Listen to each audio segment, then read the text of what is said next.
Greetings and salutations, Ranting Engineer back. We're going to talk about carbon neutrality and specifically how it's a bit of creative accounting. So the Canadian government recently renewed, relaunched, redid their, we're going to get to net zero by, I think it was 2030 or 2050. You have to be very careful about anybody that says we're going to get to negative or we're going to get to carbon neutral. You have to be very careful. Because from my standpoint, a lot of it's bullshit. And here's why. Here's why. That's a very controversial statement. So we got to back up. A couple of years ago when I first started this program, I talked about there's only one green energy, which is photosynthesis. What is photosynthesis? Basically, carbon dioxide in the atmosphere through a process, so CO2, that carbon, through chlorophyll, photosynthesis, all the stuff we learned, is turned into a long-chain other carbon, basically plant matter, carbohydrates, whatever you want to. I'm trying to keep it simple. Basically, the simple carbon molecule in CO2 is split apart. That carbon becomes a building block that becomes a tree, for example.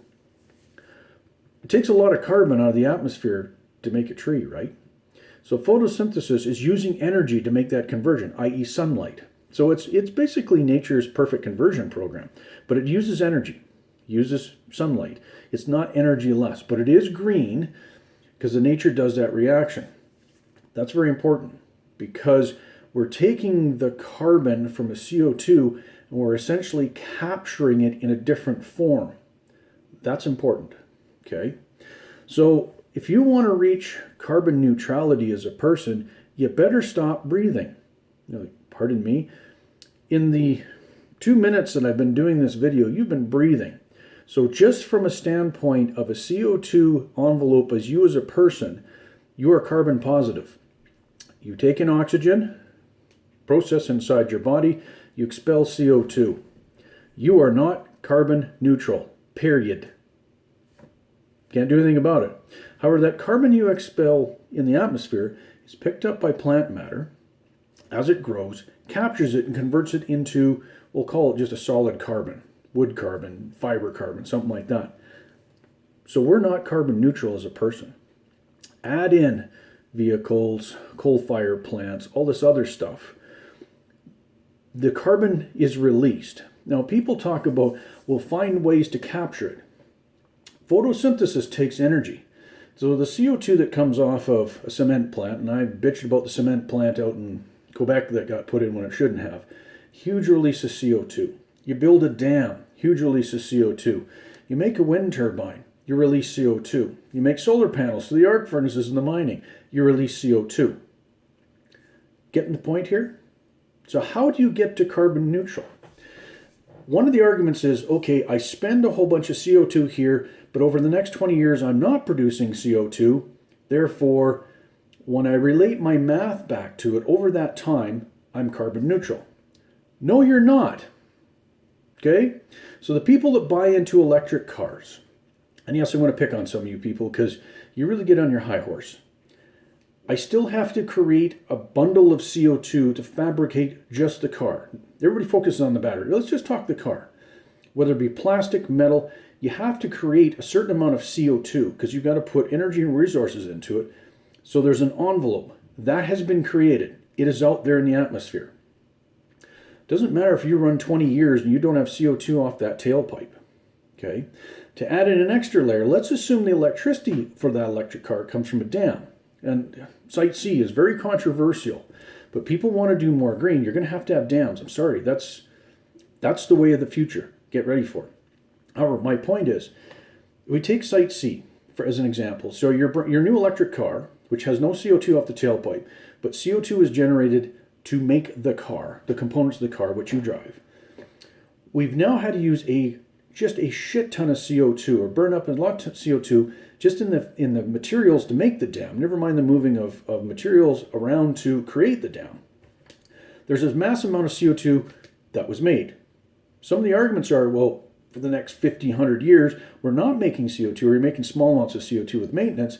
Therefore, I'm net zero. Wrong.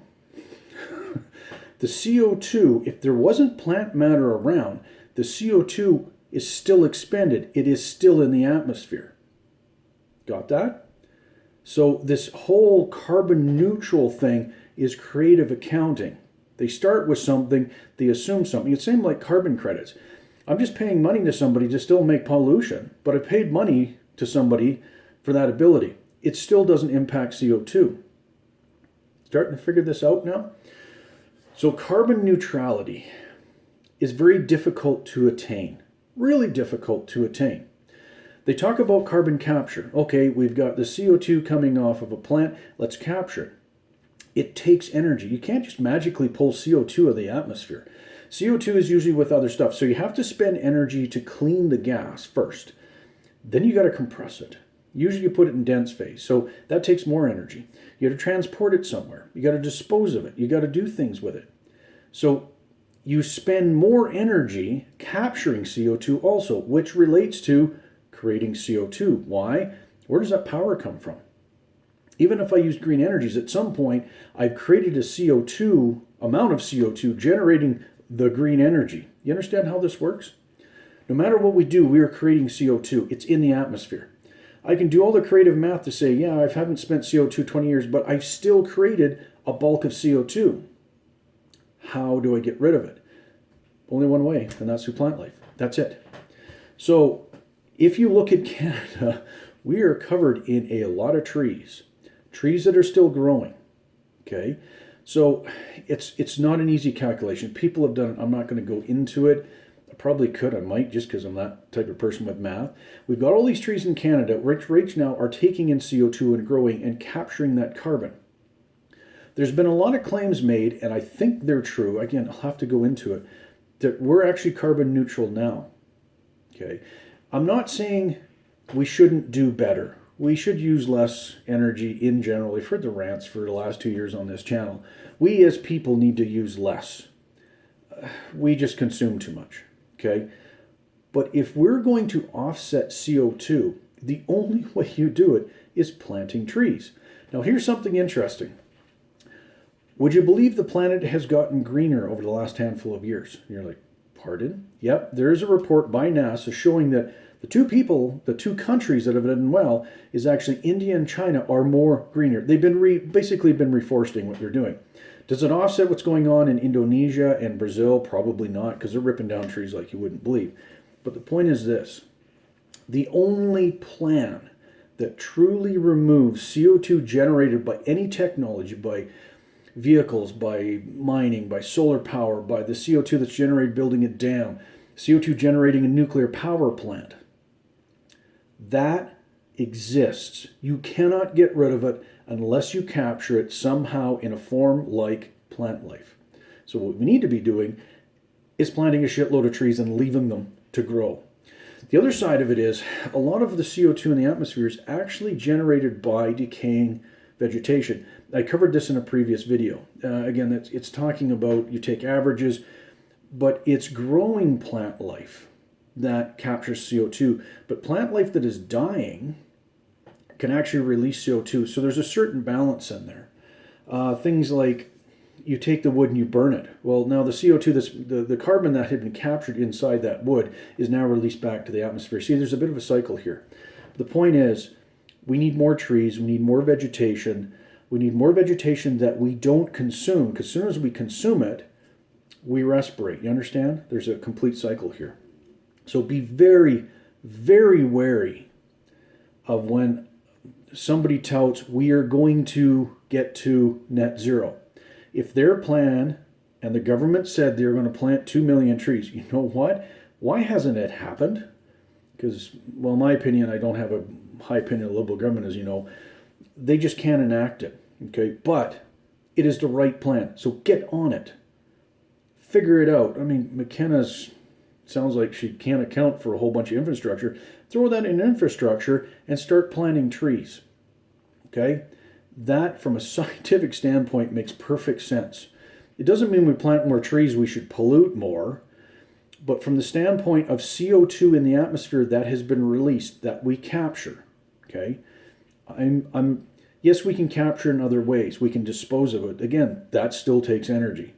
That's part of the palette, but the biggest part of the palette to get to it is planting trees. Period. What else are we going to do? We're just going to magically turn CO2 into pixie dust? No, because you need energy to make that happen. I go back to photosynthesis.